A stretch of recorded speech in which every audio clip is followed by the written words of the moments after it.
What's up, guys? I'm back at it again with some more chess, and this is gonna be an educational video. And also, I'm gonna go through the game that I played, and yeah, let's get into it. So, the game, my game, starts with e4, the king's pawn opening, and he plays d5, the Scandinavian, and I obviously do pawn takes d5, and he plays something that I don't see often, but I've seen it before. Pawn e6.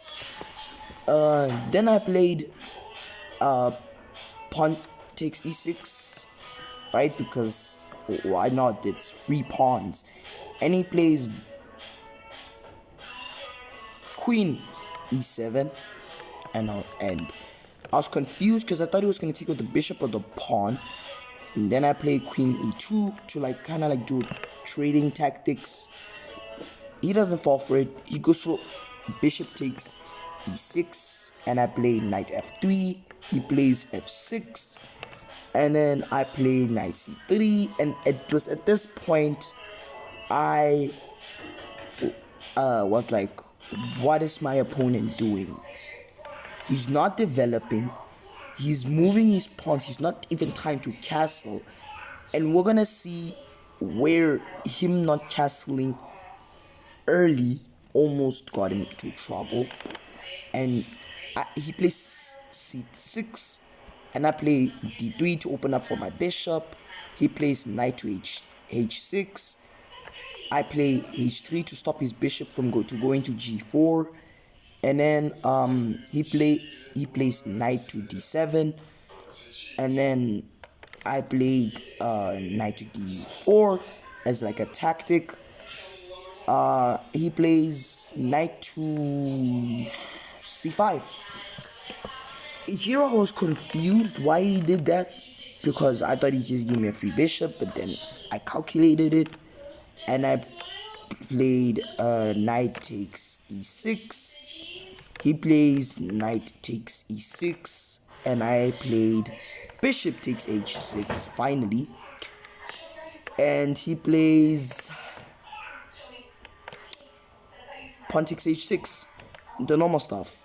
And here I played castle, and he played castle. And now this is why I say his king started getting into trouble, because now I have a target, and what's the target? His knight, because his knight is pinned to his queen. Technically, is pinned to his queen. He technically can't move the knight right now.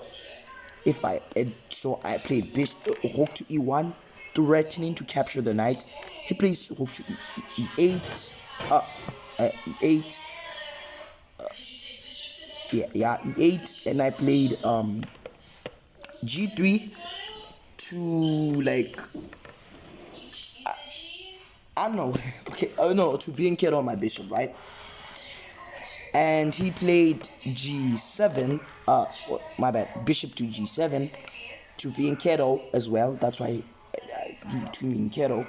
And I played bishop to g2, Vienketoing my bishop, which we're gonna see later why this Vienketo bishop became such a asset in the game.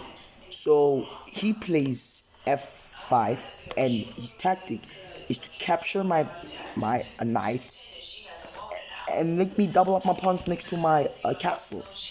And I wanted to go queen d2, but then yet again I have a threat, and the threat is to capture the knight, and which also pins the queen. So, and I wanted that pin to be genuinely advanced. So I played knight to a4, which the computer doesn't like.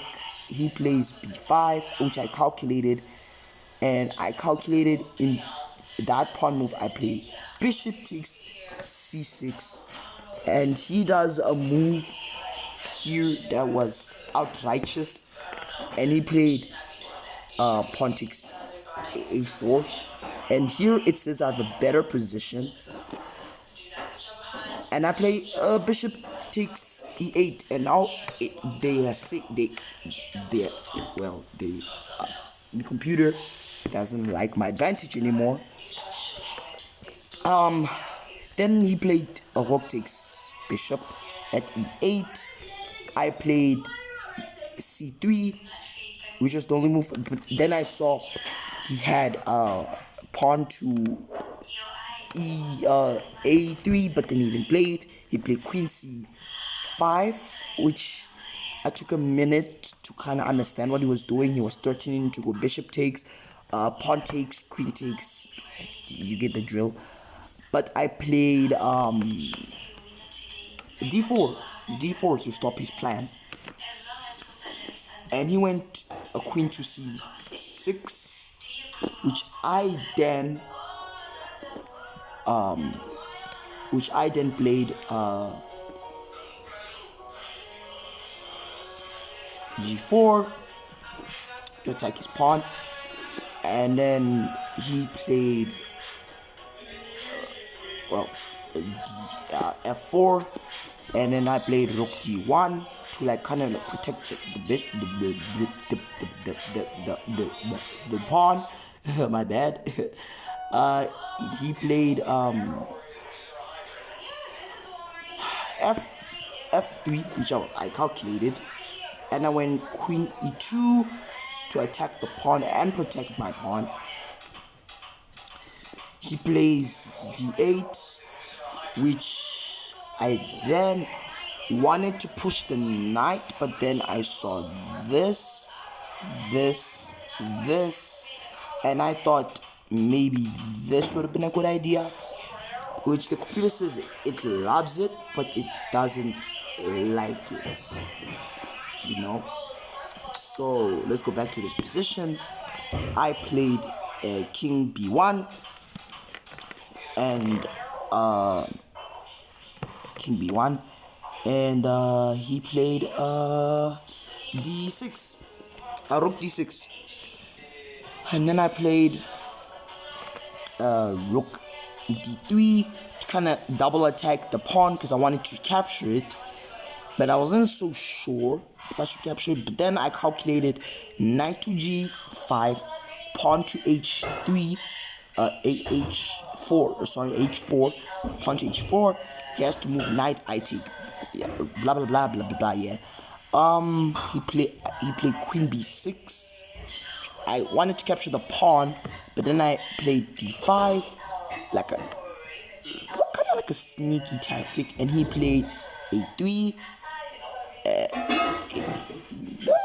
I should have taken the queen actually, but then I saw rook takes and pressurized, but then I have b3, so it would have been actually better if I did that. But I played b3. I played b3, and he played rook takes d5, and I saw it, but I saw rook takes d5, I take rook, he takes my queen, but then he loses, so I took his rook, and then he plays queen c6. Then I saw I to go c4, protecting my rook. He goes knight, giving me a free knight, going knight d4. So I played rook takes d4, because after that I'll be able to take his bishop, and it would be queen rook versus bishop, and he takes my bishop and then my rook, and I take his bishop, and then he goes queen g6 check, which I started getting scared, thinking that my position is off, I might lose this. This would be not a mistake, but it's not recommended. So I went king c1. He went queen takes g5, queen to g5 check, and I played queen d2 to try and trade our queens, and he played queen g6. Then I went rook d1, and he played queen f6. And now there's mate in 6, and I went queen d7 check, and he plays this move, but I couldn't spot check myself. So I went queen d8, which should still be winning. Queen d8 check, winning, but it's not checkmate. And then there's king b7, which he blunders. He blunders, but now there's mate n4, but I didn't see mate n4, so I played queen takes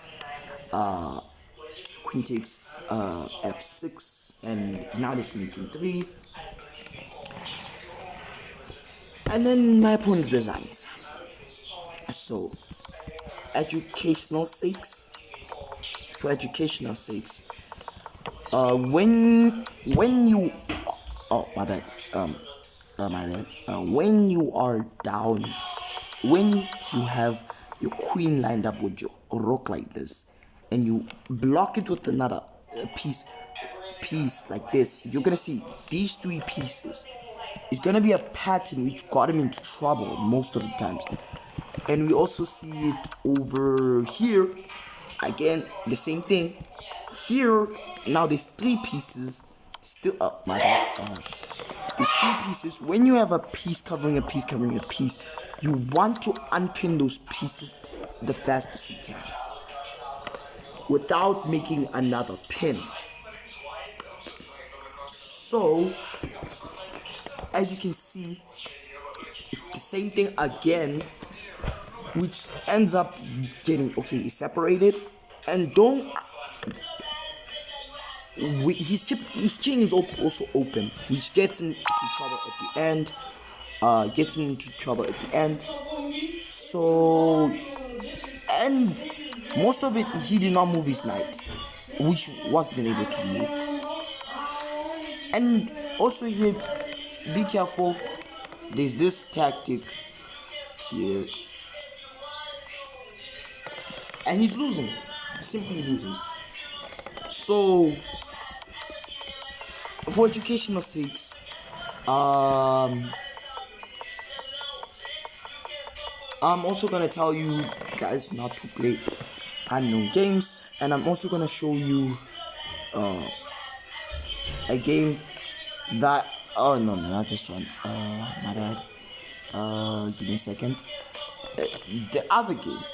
another game which I wanted to show you guys. So I had the black pieces. I'm not gonna explain, I'm just gonna show like you guys the moves, and then I'm gonna show you the prospects where I see winnable. Round about here. This is another thing, is don't attack with the queen too often, and don't pin pieces with the queen, because the queen can be attacked. And as you can see, this queen gets hunted down most of the game. She gets hunted down up until I can't hunt down no more. And yeah, also